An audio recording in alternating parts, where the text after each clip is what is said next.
திருவள்ளூர் மாவட்டம் கும்மிடிப்பூண்டி அந்த பகுதியில் ஒரு மாணவி 10 வயது மிக்க ஒரு மாணவி நடந்து போகிறாங்க. பெண்ணான ஒருத்தர் நடந்துக்கிட்டே போகிறான். எல்லா தொலைக்காட்சியிலையும் பார்த்தோம், வலைதளத்தில் பார்த்தோம். அப்படியே அந்த குழந்தையை தூக்கிட்டு போயிட்டான்.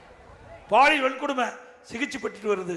இன்னைக்கு என்றானா அதே திருவள்ளூர் மாவட்டம் கும்மிடிப்பூண்டியில் ஒரு சிறுமியை தூக்கிட்டு போய் பாலியல் வன்கொடுமை செய்கிறாங்க. இது ஆட்சியா? சிந்திச்சு பாருங்க.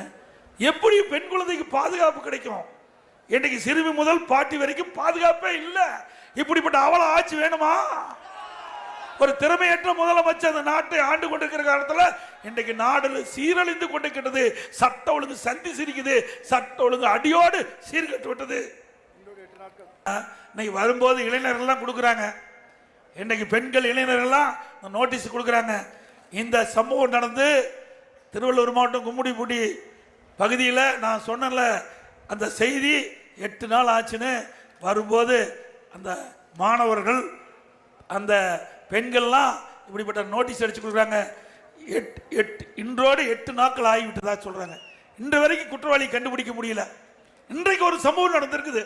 அப்படின்னா இந்த ஆட்சி எவ்வளவு படுமோசமான ஆட்சி என்பதை எண்ணி பாருங்க. பெண்களுக்கு பாதுகாப்பு இல்லை, மக்களுக்கு பாதுகாப்பு இல்லை. இன்னைக்கு நாடு மிக மோசமான சூழ்நிலைக்கு போயிட்டது என்பதை மட்டும் உணர வேண்டும்.